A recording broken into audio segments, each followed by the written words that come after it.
When Israel becomes the ruling state in the world, then the Jews will say, the golden age has come again.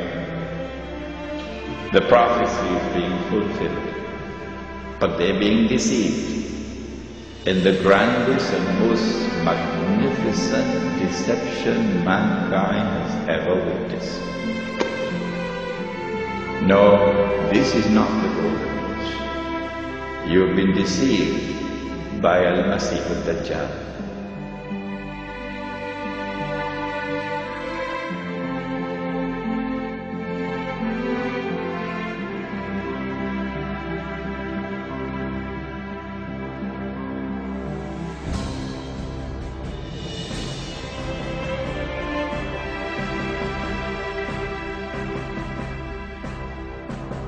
And I realized it was so far removed from my actual experience abroad that people had to know, this is not who they are. This is not how they are.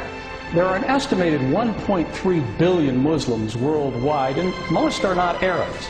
Here in the United States, while the Muslim contingent numbers an estimated 7 to 8 million, it's growing rapidly. 20,000 new converts each year, 4 times as many women as men. In the Quran, it says that women were created independently of Adam, that Eve was an independent creation of God. And so for a lot of white American women, that really appeals to their sensibilities of equality, and it's very liberating for them. Maybe I'll help you cook something. Julia Roach converted to Islam after being introduced to the religion by her husband, Chris. They weren't married at the time. He is also an American. When I found out he was Muslim, I told him, I believe, right away, I will never become a Muslim. I will never cover my head. I will never be this person. So don't ever ask me to be that person. And he never did. But she did have lively discussions with him about religion. She was raised a Christian and said she converted after she was able to see past the stereotypes and learned about the values of Islam. The concept of freedom and liberty of each individual person and the rights of each person, and that's all wrapped up in the theological teachings of Islam. In the New Testament, Jesus made reference to the bronze serpent as a picture of his crucifixion. He said, "As Moses lifted up the serpent in the wilderness, even so must the Son of Man be lifted up, that whosoever believeth in him should not perish, but have eternal life." Some believe that the serpent cross is the original inspiration for the American dollar sign today. While the image of the bronze serpent holds a very particular meaning for Christianity, David Oveson explains that Kabbalists and alchemists find an interesting parallel in the Hebrew gematria. The Hebrew word for the serpent of Moses is Nakash, which means the shining one. The numerical gematria for Nakash is 358. This is also the numerical equivalent for the Hebrew word Mashiach, or Messiah. Oveson claims that these numerical equivalents allowed magicians to draw a connection between the brazen or bronze serpent and the Messiah. But exactly what Messiah do they mean? The phrase e pluribus unum, or out of many, one, appears in the banner held in the mouth of the American eagle. The word one appears a total of 7 times on the dollar bill. Oveson writes, "In magical numerology, the number 7 is regarded with a special veneration. Certain texts that deal with the meanings of numbers insist that 7 stands for the complete temple."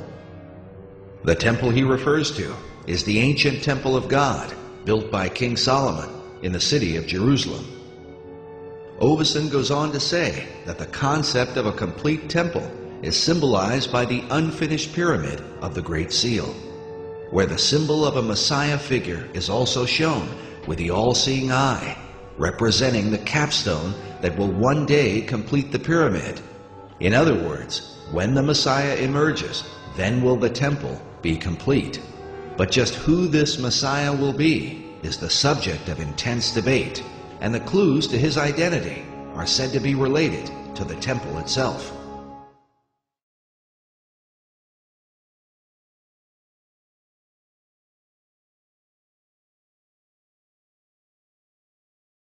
وإذ قلنا للملائكة اسجدوا لآدم فسجدوا إلا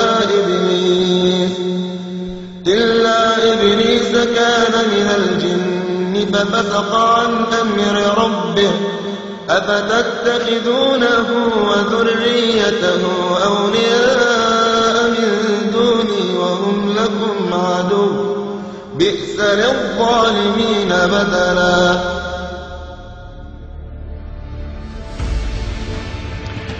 When a day which is like a week has come to an end, and we will know that because the water in the Sea of Galilee would have dried. That is the time when these events are now going to take place. The advent of Imam al-Mahdi. For centuries, the Sea of Galilee has inspired believers the world over.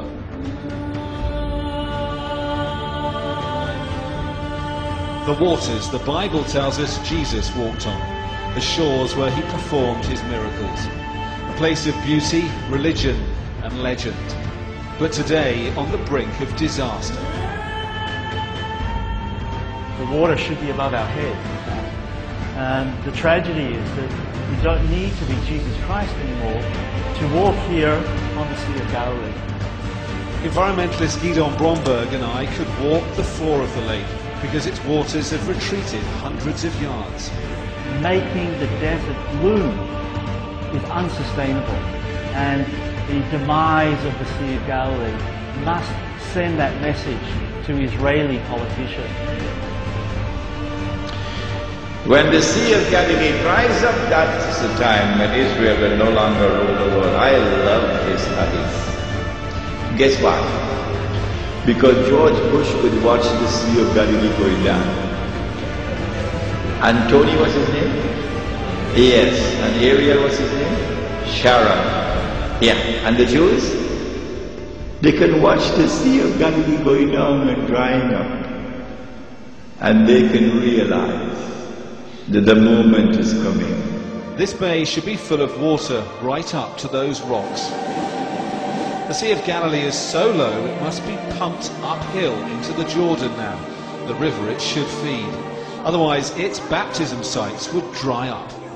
But the Jordan doesn't flow much further from here. Just a few miles to the south, this is where the Jordan comes to an end. Its last few drops are drawn off by that pumping station over there for irrigation. Then there's this, Israel's dirty little secret. The Jordan, possibly the most famous river in the world, rises again as raw sewage being poured out of that drain. Israel's announced an emergency. A lineup of celebrities, including supermodel Bar Raffaelli. Their faces cracking to tell Israelis to save the Sea of Galilee. Israeli authorities deny mismanagement. Instead, they blame the weather. Such a drought of 5 successive years, that's something we never met. And that's also something that statistically is really rare. On the waters, boatmen who fish for tourists are deeply alarmed. We used to use the first pier, and then the water level went down, so we built another one, and now another one. Do you think it's going to get better? We pray it will be better, and it will be. We trust God. It'll need more than divine intervention. Scientists say if the Sea of Galilee sinks another metre or two, it could reach a point of no return, and this could be lost forever.